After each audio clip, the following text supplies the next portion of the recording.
Okay, so what's up sa inyo mga vloggers, and dito tayo ngayon sa Station 3, White Beach. Yan, time checks now almost 8 o'clock in the morning. Okay, dito tayo ngayon, and we will check. Okay, yan na. Start na ng algae season dito sa Boracay. Okay, yung mga lumot kasi yung ano yan doon sa siguro maabot niya. Ayan. Iyan natin. Look at that.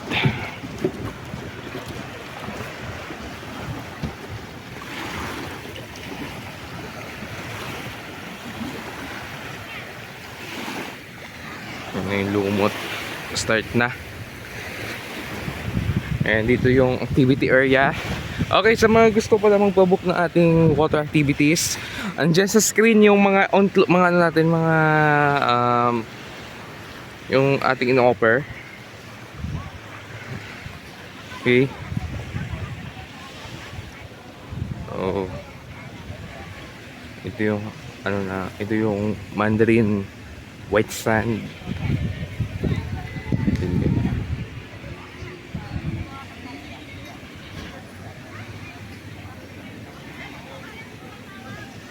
Okay, gawa muna ako ng okay, let's continue. Nag-video lang tayo sa ano, sa TikTok and ating Facebook page, sa FB page natin. Ayan.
Okay, yan yung Paradise Garden. And that's the B-Hub 1. Okay, so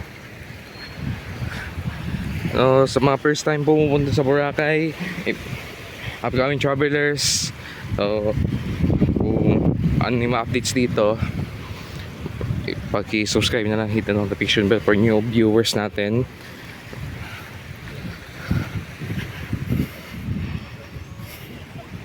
Okay, may update tayo sa station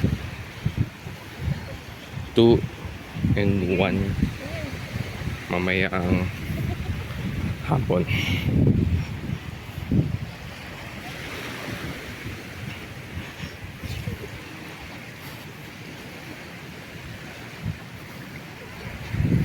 Ito naman yung Bamboo Beach Resort.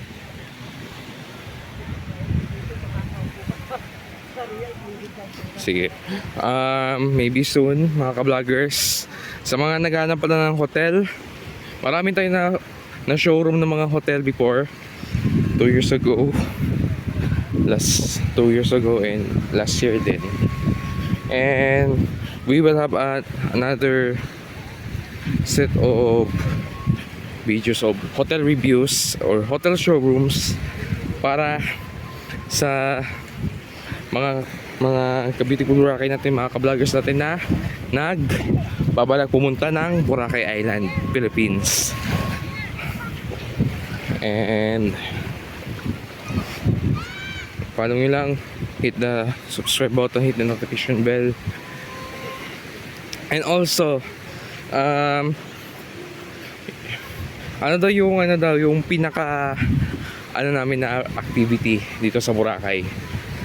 Bibigyan ko kayo ng top 3 activities na nire-recommend ko. Yung una ko is yung island hopping. So why island hopping yung inuna ko? Kasi yun ang unang activity ng mga bisita at yun ang pinaka magandang gawin because pwede mo maikot ang buong isla, lalo na gandang weather. O pwede nyo mapuntahan yung mga islands na puntahan, which is the Crystal Cove and Magic Island. Okay, so yan yung La Carmela. And dito na yung boundary. Dito lang muna tayo. And we will see you later. And yung top 2 pala natin is yung Parao Sailing. Why Parao? Kasi doon mo makikita talaga yung given ng sunset. And yung Parao is hindi siya gumagamit ng gas, kundi hangin lang yun nagpapatakbo sa kanya. So just enjoy the sunset, watching it and take a photo. And yung pangatlo ko, walang iba kundi yung parasailing. Marami daw natatakot ng parasail, marami daw na nervous. Huwag kayo po matakot because slowly up, slowly down po yan. Okay, and meron tayong pero ng 360 camera. And maybe gawa naman tayo ng patong vlog para doon, para experience naman na ating first time guests natin. And hanggang dito lang muna. We will see you later at Station 2. Pero dito tayo sa Station 2 rin mamaya sa may D-Mall. So mamaya sunset. So we will see you later. And fun. Okay. Dito tayo ngayon sa Station 1. And as of now, wala pa rin ngayong algae or lumot dito sa part ng Station 1 and Station 2. Nung kanina sa Station 3, meron na talaga. Nandun tayo kanina. And ayan na, nagkakabusan na naman yun ng Parao. Maraming tao na naman.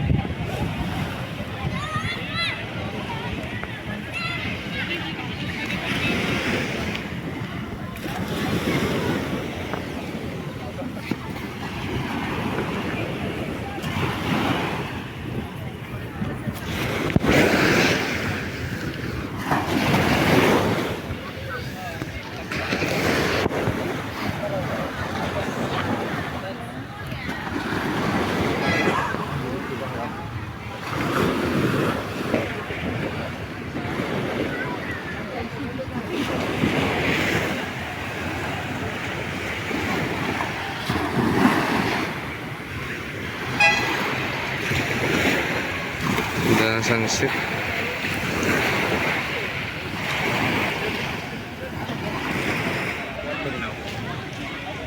Pero nakababa na. Pero number 96 ako, mabilis ako. 96 na, mapapailalim ka naman. Hindi. Ibalik ka sa zero. Hindi yan. Inaano ko yan. Na ganyan yan eh. Katulad nung nakaraan, di ba? Kayo, di ba? Ang hirap naman kasi timing na ng tayo. 5:30 ang sakay. Eh, alam ko yun. We should have dapat number 90 ka.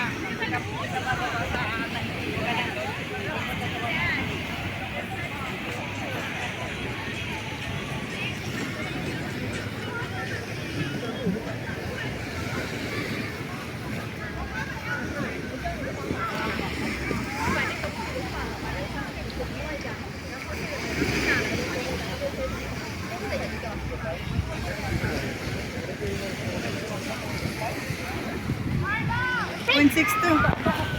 Ah, Bili na sana ako ng iPhone Pro kanina. 0.6 ah.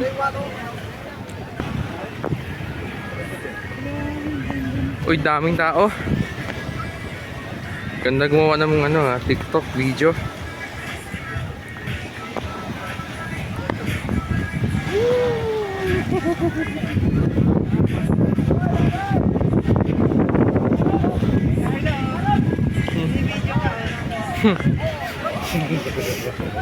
Wala mga...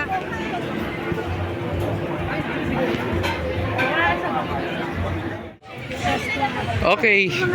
So, nag-post lang tayo kasi meron tayong saglit. Let's forward tayo dito sa D-Mall. Saka meron ding shootings doon sa kabila. Diyan na part. Okay. Dito tayo.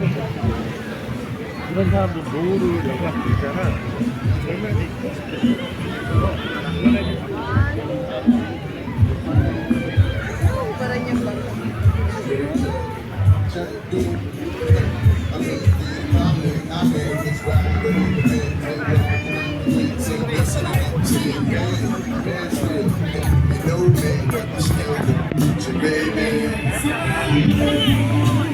Okay.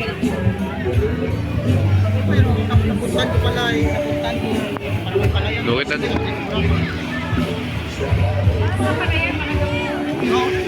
Okay, dito muna mga ka-vloggers. And we will see you later. You're watching. See you, mga ka-vloggers. For more updates, please don't forget to like, share, subscribe, hit the notification bell. Okay, see you in the next video.